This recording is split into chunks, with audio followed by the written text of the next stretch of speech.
Hello ನಮಸ್ಕಾರ, ನಾನು ಕೊಪ್ಪಳಿಂದ Shanappa ಚಲಪ್ಪ. News 18ಗೆ ಸ್ವಾಗತ. ನ್ಯೂಸ್ 18 ಸಾಮಾಜಿಕ ಜಾಲತಾಣ ಫಾಲೋ ಮಾಡಿ, ನ್ಯೂಸ್ 18ಗೆ ಸಬ್ಸ್ಕ್ರೈಬ್ ಆಗಿ. ತುರ್ತು ಸಂದರ್ಭದಲ್ಲಿ, ಅದರಲ್ಲೂ ಬೆಂಕಿ ಅವಘಡ ಸಂಭವಿಸಿದಾಗ ನೆನಪಾಗುವುದೇ ಅಗ್ನಿಶಾಮಕ ದಳ. ಅಗ್ನಿಶಾಮಕ ದಳದಲ್ಲಿರುವಂಥ ವಾಹನಕ್ಕೆ ಅಲ್ಲಿ ನೀರು ಅವಶ್ಯಕತೆ. ನೀರನ್ನು ಟ್ಯಾಂಕ್ನಲ್ಲಿ ತುಂಬ್ಕೊಂಬಂದು ಅವರು ಬೆಂಕಿಯನ್ನು ನಂದಿಸುವಂಥ ಕಾರ್ಯ ಇದೆ. ಆದರೆ ಇಲ್ಲಿ ಅಗ್ನಿಶಾಮಕ ದಳಕ್ಕೆ ನೀರು ತೀರಾ ಅವಶ್ಯವಾಗಿದೆ. ಆದರೆ ಕೊಪ್ಪಳ ನಗರದಲ್ಲಿರುವಂಥ ಅಗ್ನಿಶಾಮಕ ದಳದ ಏನು ಕೇಂದ್ರ ಸ್ಟೇಷನ್ ಇದೆ, ಅಲ್ಲಿ ನೀರಿನ ಕೊರತೆ ಉಂಟಾಗಿದೆ. ಈಗಾಗಲೇ ಭಾಳ ವರ್ಷಗಳಿಂದಲೂ ಸಹ ಇಲ್ಲಿ ಅಗ್ನಿಶಾಮಕ ದಳ ನಿರ್ಮಾಣವಾಗಿದೆ. ಈ ಅಗ್ನಿಶಾಮಕ ದಳದಲ್ಲಿ ಈಗಿರುವಂಥ ವಾಹನಗಳಿಗೆ ಅಂದರೆ ಬ್ರೂಸರ್ ಇದೆ ಮತ್ತು ಒಂದು ಕ್ಯೂಆರ್ ವಾಹನ ಇದೆ, ಜೊತೆಗೆ ಒಂದು ಈ ರೀತಿ ವಾಹನಗಳಿದ್ದರೂ ಸಹ ಅವಕ್ಕೆ ಸಾಕಷ್ಟು ಪ್ರಮಾಣದಲ್ಲಿ ನೀರು ಬೇಕು. ಆದರೆ ಇಲ್ಲಿ ನೀರಿನ ಕೊರತೆ ಎದ್ದು ಕಾಣ್ತಾ ಇದೆ. ಒಂದು ಕಡೆ ಈಗ ಅಲ್ಲಿ ಮುಖ್ಯವಾಗಿ ಇಲ್ಲಿ ನಿರ್ವಹಣೆ ಕೊರತೆ ಭಾಳಷ್ಟು ಕಂಡು ಬರ್ತಾ ಇರೋದು ಇಲ್ಲಿ ಗಮನಕ್ಕೆ ಬಂದಿರೋದು. ಈಗಾಗಲೇ ಅಲ್ಲಿ 2 ಕೊಳವೆ ಬಾವಿನ ಕೊರೆಸಿದ್ದರು. ಆದರೆ ಆ ಕೊಳವೆ ಬಾವಿಗಳು ನೀರಿನ ಬತ್ತಿ ಹೋಗಿ ಈಗ ಅವುಗಳು ಸಂಪೂರ್ಣವಾಗಿ ಬತ್ತಿ ಹೋಗಿವೆ, ಅಲ್ಲಿ ನೀರು ಸಿಗ್ತಾ ಇಲ್ಲ. ಈ ಮಧ್ಯೆ ನಗರಸಭೆ ಇಲ್ಲಿಂದ ಏನು ತುಂಗಭದ್ರಕ್ಕೆ ಏನು ಕೊಪ್ಪಳ ನಗರಕ್ಕೆ ಬರುತ್ತೆ, ಅದೇ ನೀರನ್ನು ಏನು ಅಗ್ನಿಶಾಮಕ ದಳ ಕೇಂದ್ರಕ್ಕೆ ಇಲ್ಲಿ ಪೈಪ್ಲೈನ್ ಮುಖಾಂತರ ಹರಿಸ್ತಾ ಇತ್ತು. ಆದರೆ ಇಲ್ಲಿ ಅದು ನಿರ್ವಹಣೆ ಕುರಿತು ಅಥವಾ ಪೈಪ್ಲೈನ್ಗಳಲ್ಲಿ ಏನಾದರೂ ವಸ್ತುಗಳು ಸಿಕ್ಕಿಕೊಂಡು ಇಲ್ಲಿ ನೀರಿನ ಸ್ಥಗಿತಗೊಂಡಿದೆ. ಈಗಾಗಲೇ ಕಳೆದ 4-5 ತಿಂಗಳಿಂದ ಈ ಸಮಸ್ಯೆ ಉಂಟಾಗಿದೆ ಮತ್ತು ಕಳೆದ ವರ್ಷವೂ ಆ ರೀತಿಯಾದಾಗ ಅಲ್ಲಿ ಒಂದಿಷ್ಟು ಏನು ಫೋರ್ಸ್ ಆಗಿ ನೀರನ್ನು ಹಾಕಿ ಆ ನೀರನ್ನು ಬತ್ತೋಗ್ತಾಯಿದ್ವು. ಆದರೆ ಈಗ ಅದೂ ಸಹ ಬಂದಾಗಿರುವಂಥ ಕಾರಣಕ್ಕಾಗಿ ಈಗ ಅಗ್ನಿಶಾಮಕ ದಳದವರು ಅಲ್ಲಿ ಪಕ್ಕದಲ್ಲಿರುವಂಥ ಏನು ರಾಷ್ಟ್ರೀಯ ಹೆದ್ದಾರಿ 67 ವಿಶ್ರಾಂತಿ ಏರಿಯಾ ಏನಿದೆ, ಅಲ್ಲೊಂದಿಷ್ಟು ಅಥವಾ ಪಕ್ಕದಲ್ಲಿ ಕಲ್ವರಿ ಚಾಪಲು ಮತ್ತು ತೋಟಗಳಲ್ಲಿ ನೀರನ್ನು ತುಂಬ್ಕೊಂಬಂದು ಇಡಬೇಕಾದ ಸ್ಥಿತಿ ಇದೆ.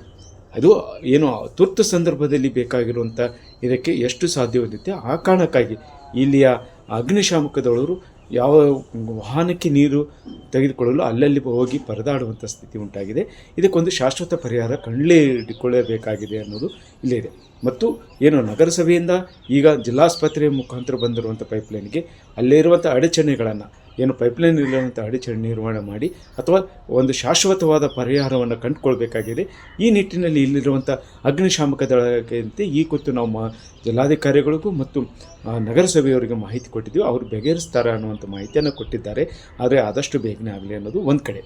ಮತ್ತು ಈ ಕುರಿತು ಏನು ನಗರಸಭೆಯ ಆಡಳಿತಾಧಿಕಾರಿಯೂ ಆಗಿರುವಂಥ ಜಿಲ್ಲಾಧಿಕಾರಿಗಳು ಈಗ ಅವರ ಗಮನಕ್ಕೆ ಬಂದಿದೆ. ಈ ತಕ್ಷಣಕ್ಕೆ ಅಲ್ಲಿರುವಂಥ ಅಧಿಕಾರಿಗಳನ್ನು ಅಲರ್ಟ್ ಮಾಡಿ ಸಾಧ್ಯವಾದಷ್ಟು ಬೇಗನೆ ಅಲ್ಲಿ ಶಾಶ್ವತ ಕುಡಿಯುವ ನೀರಿನ ವ್ಯವಸ್ಥೆಯನ್ನು, ಕುಡಿಯುವ ನೀರು ಮತ್ತು ವಾಹನಕ್ಕೆ ಬೇಕಾಗಿರೋದು ನೀರಿನ ವ್ಯವಸ್ಥೆ ಮಾಡ್ತೀವಿ. ಅಲ್ಲಿ ಒಂದು ವಾಹನಕ್ಕೆ ಹೇಗೋ ಒಂದು ತುಂಬಿಕೊಂಡ್ರು ಸಹ ಅಲ್ಲಿ 14 ವಸತಿ ಗೃಹಗಳೇ ಅಂದರೆ ಅಗ್ನಿಶಾಮಕ ದಳದ ಸಿಬ್ಬಂದಿಗಳ ಕುಟುಂಬಕ್ಕೆ ಇರುವಂಥದ್ದು ಸುಮಾರು ಒಂದು 50 ಜನ ಕುಟುಂಬಗಳಿರ್ತಾರೆ. ಅವರಿಗೆ ನೀರಿನ ಕೊರತೆ ಉಂಟಾಗಿದೆ. ಒಂದು ವಾಹನಕ್ಕಾಗಿ ತುರ್ತು ಸಂದರ್ಭದಲ್ಲಿ ಅಲ್ಲಲ್ಲಿ ಎಲ್ಲೋ ಒಂದು ಕಡೆ ವಾಹನ ತುಂಬಿಸ್ಕೊಂಡ್ಬಂದರೆ ಇಲ್ಲಿ ಕುಟುಂಬಕ್ಕೆ ನೀರು ಇಲ್ಲದೆ ಒಂದಿಷ್ಟು ಪರದಾಡುವಂಥ ಸ್ಥಿತಿ ಮತ್ತು ಇಲ್ಲಿರುವಂಥ ಗಾರ್ಡನ್ನು ಮತ್ತು ಇಲ್ಲಿ ಗಿಡ ಮರಗಳಿಗೂ ಸಹ ನೀರಿಲ್ಲದ ಸ್ಥಿತಿ ಇದೆ. ಈ ಎಲ್ಲದಕ್ಕೂ ಶಾಶ್ವತ ಪರಿಹಾರ ಕಂಡುಕೊಳ್ತೀವಿ ಮತ್ತು ಬೇಗನೆ ಆ ಸಮಸ್ಯೆ ಬಗೆಹರಿಸ್ತೀವಿ ಅನ್ನೋಂಥ ಜಿಲ್ಲಾಧಿಕಾರಿಗಳು ಮಾತಾಡಿದ್ದಾರೆ. ಸಿಟಿ ಒಳಗೆ ಎಲ್ಲಿ ನಮ್ಗೆ ಐಡೆಂಟ್ ಪಾಯಿಂಟ್ ಇರ್ತಾವಲ್ಲ ಸರ್, ಅಲ್ಲಿ ತೊಗೊಳ್ತೀವಿ ಸರ್ ನೀರು. ನಾವು ಎಲ್ಲಿ ಕಾಮನ್ ಪಾಯಿಂಟ್ಗಳು ಎಲ್ಲಿ ತೊಗೊಳ್ತಿರ್ತೀವಲ್ಲ ಸರ್, ಈ ಗೌರ್ಮೆಂಟ್ ಪಾಯಿಂಟ್ ಆದರೂ ಕೂಡ ನಮ್ಗೆ ಬೇಕಾದಾಗ ನಾವು ಫೈರ್ ಫೈಟಿಂಗ್ ತೊಗೋತೀವಿ sir. In case fire fighting ಮಾಡೋದಾಗ ಫೈರ್ ಫೈಟಿಂಗ್ ಮಾತ್ರ ಯಾವುದೇ ರೀತಿಯಾದ ವ್ಯತ್ಯಯ ಉಂಟಾಗಲ್ಲ ಸರ್. ವಾಟರ್ ಸೋರ್ಸ್ ಕ್ವಾರ್ಟರ್ಸಿಗೂ ಇದಾವೆ ಸರ್. ನಮಗೆ ಕ್ವಾರ್ಟರ್ಸಿಗೂ ವಾಟರ್ ಇದೆ. ಬಟ್ ಇದಕ್ಕೆ ಅದು ಹಾಕಿ ಕೊಡ್ತೀನಿ ಅಂತ ಹೇಳಿದ್ದಾರೆ ಸರ್. ಅವ್ರಿಗೆ ಲೆಟ್ರ್ ಕೊಟ್ಟು ಇವತ್ತು ಈಗ ಜನ ನಮ್ಮ ಎಲ್ಲ ಸ್ಟಾಫನ್ನು ಕೂಡ ಕರ್ಕೊಂಡು ಹೋಗಿದ್ದೆ ಸರ್. ನಾನೇ ಕೂಡ ಮತ್ತು ಈ ಹಿಂದೆ ಕೂಡ ನಾನೇ ಠಾಣಾಧಿಕಾರಿ ಇದ್ದರೂ ಕೂಡ ನಾನು ಕೂಡ ಅದೇ ಅಲ್ಲಿಗೆ ಹೋಗಿದ್ದೀನಿ. ಹೋಗಿಬಿಟ್ಟು ಅವ್ರಿಗೆ ಕೇಳಿದ್ದೀನಿ ಸರ್. ಕೇಳಿದಾಗ ಆಯಿತು, ನಿಮಗೆ ಈ ರಿವರ್ ವಾಟರ್ನೂ ಕೊಡ್ತೀವಿ, ಜೊತೆಗೆ ಇದರ ಎಡಿಷ್ನಲ್ ಆಗಿ ನಿಮಗೆ ಸ್ಟ್ಯಾಂಡ್ ಬೈ ವೆಹಿಕಲ್ಗೆ ಅಂತಲೂ ಬೋರ್ವೆಲ್ ಕೂಡ ನಾವು ರೀಬೋರ್ ಆದರೂ ಮಾಡಿಸ್ಕೊಡ್ತೀವಿ, ಅದನ್ನು ವ್ಯವಸ್ಥೆ ಮಾಡ್ತೀವಿ ಅಂತ ಹೇಳಿದ್ದಾರೆ ಸರ್ ಅವರು. ಹಾಂ ಸರ್, ಕಮಿಷನರ್ಸ್ ಹೇಳಿದ್ದಾರೆ. ADC ಸರ್ ಇವರು ಕಮಿಷನರ್ ಸರ್ಗೆ ಫೋನ್ ಮಾಡಿ ಹೇಳಿದ್ದಾರೆ ಸರ್. ಅದೇನಿದೆ ನಾವು ನಮಗೆ ಮೂಲ ಅಗತ್ಯತೆ ವಾಟರ್ ಅಲ್ಲ ಸರ್, ಅದನ್ನು ಕೇಳಿಕೊಂಡು ಕೂಡ ಇದು ಮಾಡ್ಕೊಂಡು ಬಂದ್ವಿ. ನಮ್ಮಲ್ಲಿ ಇರ್ತಕ್ಕಂಥ ಅಗ್ನಿಶಾಮಕ ಠಾಣೆಗೆ ನೀರಿನ ಸ್ವಲ್ಪ ಕೊರತೆ ಆಗಿದೆ ಅಂತೇಳಿ ಈ ದಿನ ನನಗೆ ಜಿಲ್ಲಾ ಮಟ್ಟದ ಅಧಿಕಾರಿ ಬಂದು ಗಮನಕ್ಕೆ ತಂದಿದ್ದಾರೆ.